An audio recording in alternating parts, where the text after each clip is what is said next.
What's good? It's the GOAT Aaron Brown, and on this video, I came to express my anger with the sport of track and field once again. We all know, like I state very often, track and field is an amateur sport, and you may be asking, how are all these other sports professionals and track is an amateur sport?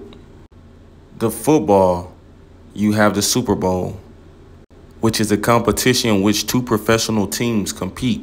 You get paid for competing in it, you win bonuses, and you receive your initial salary. Basketball, the NBA final, same thing, same incentives as the Super Bowl. FIFA, you have the World Cup.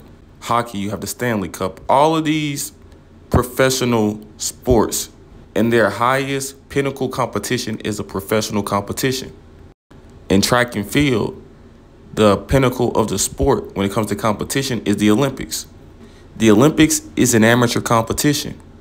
So if the highest competition in your sport is an amateur competition, that means you're what?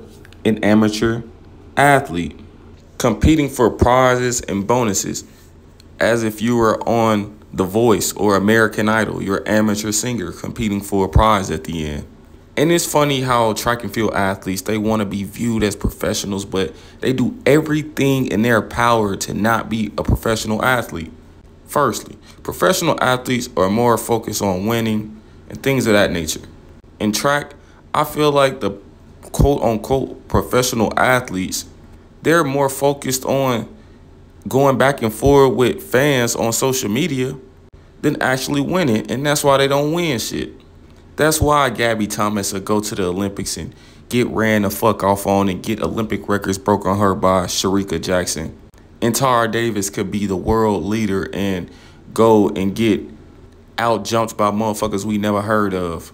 Because they're too busy worried about responding to motherfuckers on social media who really don't give a fuck about them, instead of being a professional athlete and doing what you get paid to do. But I don't want to go off rambling. I don't want to get too much into that. In this video, I wanted to talk about how in no other sport an athlete can just disappear while still be getting paid, and the fans don't know why they've disappeared. Like, that doesn't happen in any other sport. But I guess if you're in an amateur sport, you can damn near do whatever you want to do. Just think about it. Athing Mu, Cravon Charleston, Marvin Bracy, Will Sumner, and many, many others. We haven't seen these people run last year, and we haven't heard nothing about them. They haven't came out and said I was hurt. There hasn't been like a press statement, a press release. Oh, they were hurt. They just were sick. They retired. They done running, nothing. In no other sport is that a thing. Because think about it. If I'm paying to come watch a track meet and I pay to come watch you and I get to the meet and you aren't there, that would be a major problem. And that's how every professional sport sees it. If I'm the Lakers coach and motherfuckers are paying to come see LeBron and he's not playing tonight, and we don't make no statement to say that he's not playing, and everybody pull up and they waste their money, it's going to be a problem. But track, these motherfuckers can just disappear, and despite them getting paid from their sponsors or whatever, no one knows why they're not there. And that's why these other sports have implemented the injury reserve list and things of that nature. And it has a different name in every sports league. But the sole purpose was for betting purposes, so fans could know if their athlete was playing or not.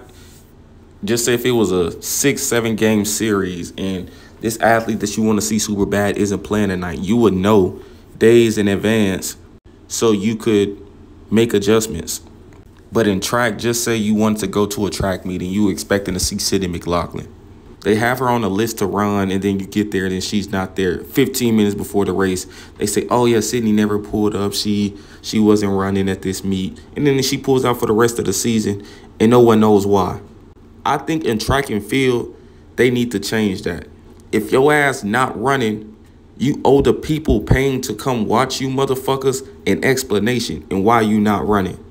If you hurt, it don't take shit to get on that bitch and be like, oh, I'm hurt.